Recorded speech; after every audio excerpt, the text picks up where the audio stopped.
अगर मैं आपसे कहूं कि इस बार 30 दिन ब्रह्मचर्य का चैलेंज सिर्फ वीर्य बचाने का नहीं है, तो ज्यादातर लोग ब्रह्मचर्य को बस एक ही चीज समझते हैं, बस रिलैप्स मत करना।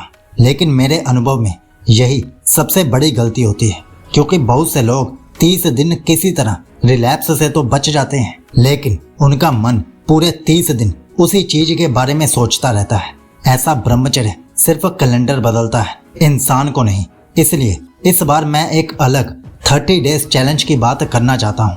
ऐसा चैलेंज जो सिर्फ आपके शरीर को नहीं, आपकी पहचान को बदलना शुरू कर दे। क्योंकि असली सवाल ये नहीं है कि आपने 30 दिन वीर्य बचाया या नहीं। असली सवाल ये है कि 30 दिन बाद क्या आप वही इंसान हैं या आपके अंदर कुछ सचमुच बदल चुका है। मैंने एक चीज नोटिस की है, जो लोग बार बार चैलेंज शुरू करते हैं उनका सारा फोकस दिन गिनने पर होता है, डे 7, डे 12, डे 21। लेकिन वो ये नहीं देखते कि इन दिनों में उनके अंदर क्या क्या बदल रहा है। यही इस चैलेंज का नया नियम है। 30 दिन तक खुद से सिर्फ एक सवाल पूछना, आज मैंने अपने करैक्टर को कितना मजबूत किया।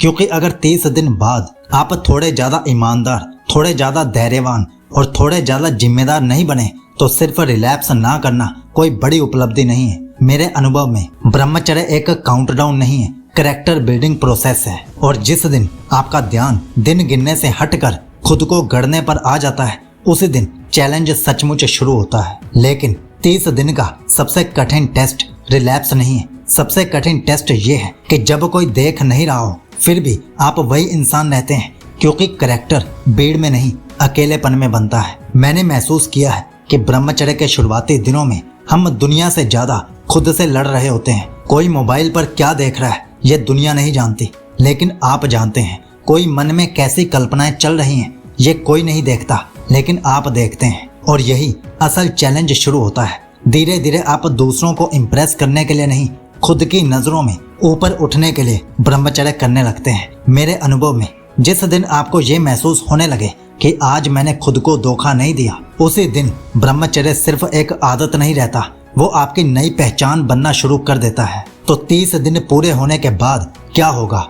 मेरे अनुभव में सबसे बड़ा बदलाव ये नहीं होगा कि आप खुद को ज्यादा ताकतवर महसूस करेंगे। सबसे बड़ा बदलाव ये होगा कि आप अपने ही किए हुए वचन का सम्मान करना सीख जाएंगे। और यकीन मानिए, जिस इंसान को अपने शब्द पर भरोसा हो जाता है, उसे दुनिया का कोई भी कॉन्फिडेंस कोर्स करने की जरूरत नहीं पड़ती। क्योंकि हर बार जब आप अपने मन से कहते हैं कि मैं 30 दिन पूरे करूंगा और आप सच में पूरा कर लेते हैं, तो आपका आत्मविश्वास दूसरों की तारीफ से नहीं, अपने काम से बनता है। और यही इस चैलेंज की सबसे बड़ी जीत है। 30 दिन बाद शायद दुनिया आप में बहुत बड़ा फर्क ना देखे, लेकिन आप आईने में खुद को देखकर ये जरूर कह पाएंगे कि मैं अब पहले जैसा इंसान नहीं रहा। और मेरे लिए यही 30 डेज ब्रह्मचर्य चैलेंज की सबसे बड़ी सफलता है। तो अगर आप ब्रह्मचर्य के लिए तैयार हैं, तो हमने नीचे पिन कमेंट में 100 दिन की ब्रह्मचर्य यात्रा भी दी है, आप उसे भी चेकआउट कर सकते हैं और वहां से ही अपनी जर्नी शुरू कर सकते हैं। आपका ब्रह्मचर्य शुभ हो।